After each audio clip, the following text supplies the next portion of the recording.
Good afternoon and welcome. My name is David Benson. I am the Government Relations Director with the American Cancer Society Cancer Action Network. We're the advocacy affiliate of the American Cancer Society. Thank you for joining us today as we celebrate and recognize the work of the state legislature and Governor Kristi Noem in strengthening the clean indoor air law by including e-cigarettes starting July 1st. ACS CAN appreciates the partnerships we have in our community with organizations like the State Medical Association, the American Heart Association, Live Well Sioux Falls, Avera, Sanford Health, and others who are working to address the #1 preventable cause of death, tobacco use. Since 2010, our state residents, workers, and visitors have enjoyed smoke-free indoor spaces. We're grateful to the many partners who work to ensure our environment is safer. And we're glad to hear the changes work well for indoor establishments across the state. Beginning Monday, July 1st, e-cigarettes, also known as vaping products, will be prohibited in indoor public spaces. South Dakota would join 18 other states who have already included e-cigarettes in their existing statewide smoke-free laws. In addition, hundreds of other cities across the country have taken action. The new law will continue to protect the rights of those who live or work in South Dakota to breathe clean air, free from secondhand exposure to nicotine and other potentially harmful chemicals found in e-cigarettes. I'd now like to welcome other organizations who are involved in this work to share a few words. Hello, I'm Dr. Benjamin Aker, President-elect of the South Dakota State Medical Association. The physicians of South Dakota are committed to helping prevent e-cigarette use in youth before it starts. We're also committed to counseling patients about e-cigarette usage and the potential for nicotine addiction.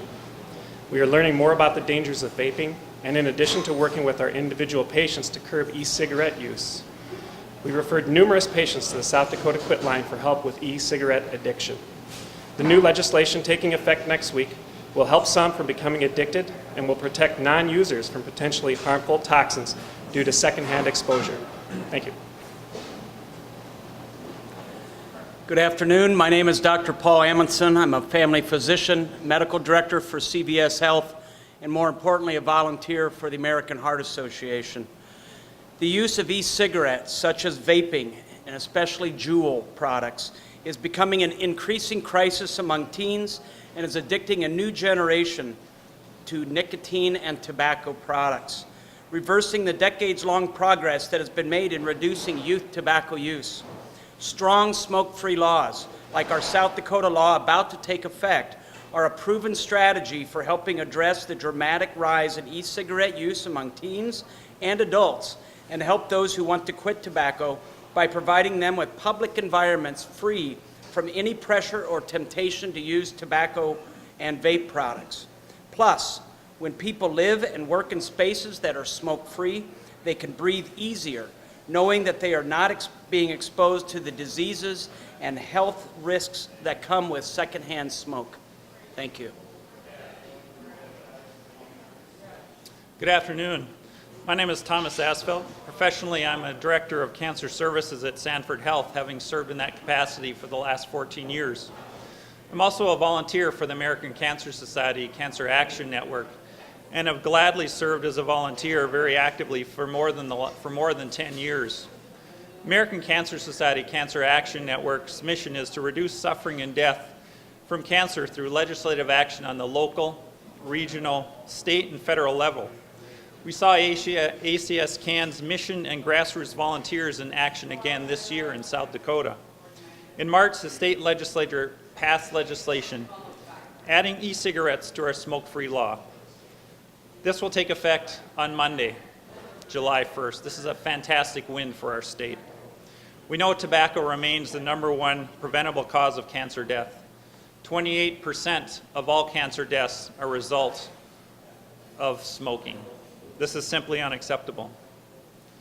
My fellow cancer advocates and I applaud the South Dakota legislature for passing this significant public health legislation and applaud Governor Kristi Noem for her support as well. This legislation will continue to protect the rights of those who live and work in South Dakota to breathe clean air, free from secondhand exposure to nicotine.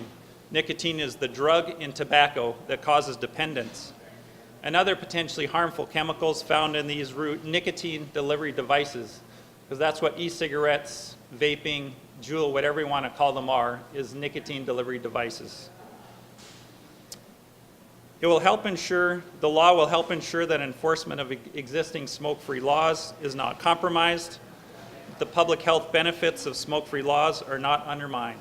This is a great law for our state. It is a great law for the people of South Dakota. Thank you. Good afternoon. I'm Mary Michaels with Live Well Sioux Falls, which is a program of the Sioux Falls Health Department. And I'm honored to be up here with the caliber of advocates and volunteers that we have who are tirelessly working on tobacco prevention and helping people quit who want to quit. And we know that 70% of people who use tobacco want to quit, but more importantly, keeping our youth from ever starting. So here in Sioux Falls, we've looked at the status of our health in the community. While we've seen some of our adult use of tobacco go down, we know that there's still so much work to do. We talk about heart disease, cancer, all of the diseases that are impacted by tobacco use. And now we see some of that same science showing what the use of these electronic devices is doing. They are not a safer alternative. We're proud of the work that we've been able to do with our city council and our community partners in regulating the use of tobacco on city property. That ordinance went into effect 2 years ago, and so already we're creating more smoke-free places. And you might be wondering why we're meeting today in a restaurant. Well, when the state indoor law was passed in 2010, overwhelmingly by the voters, it was to create additional indoor spaces like restaurants and bars and casinos. And businesses have flourished under that law. So with the addition of electronic devices to that law, they can continue to provide that safe, clean, healthy environment for their employees as well as their patrons. This particular establishment, Bread and Circus Sandwich Kitchen, is also one of our Live Well Sioux Falls healthy places, one of the first to achieve that designation, which means they're not only paying attention to having healthy food and beverage choices, but they're creating that safe environment, such as having smoke-free air indoors as well as outdoors on their patio. It's a great way to support people who want to quit, having that tobacco-free, smoke-free environment. Again, role modeling for youth to try to prevent them from ever starting. And for those who might want to quit tobacco or quit using these electronic devices, we encourage them to contact the South Dakota Quit Line, one of the finest quit lines in the nation, recognized for their quit rates. And they're available at any time by calling 1-866-SD-QUITS. So whether you use combustible tobacco or electronic devices, they are there to help you. We hope you will call them.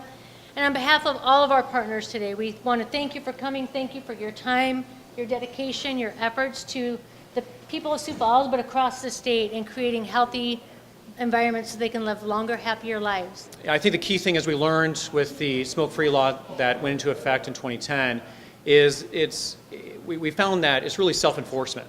It's patrons, it's employees, it's employers that feel the need for this because they want clean air to work, to play, to dine, and it's really talking to your neighbor at the table next to you and say, you know what, that's illegal starting July 1, but it's also affecting the health of my family and myself.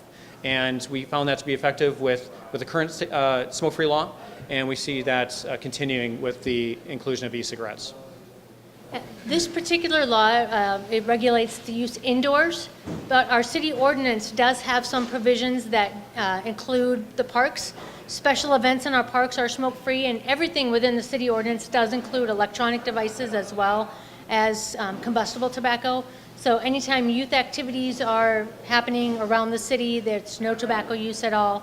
Other than that, it's no smoking or vaping 25 feet from entrances to city buildings. But yes, with parks, it's all of our special events that happen throughout the summer in our parks are smoke-free, including electronic devices.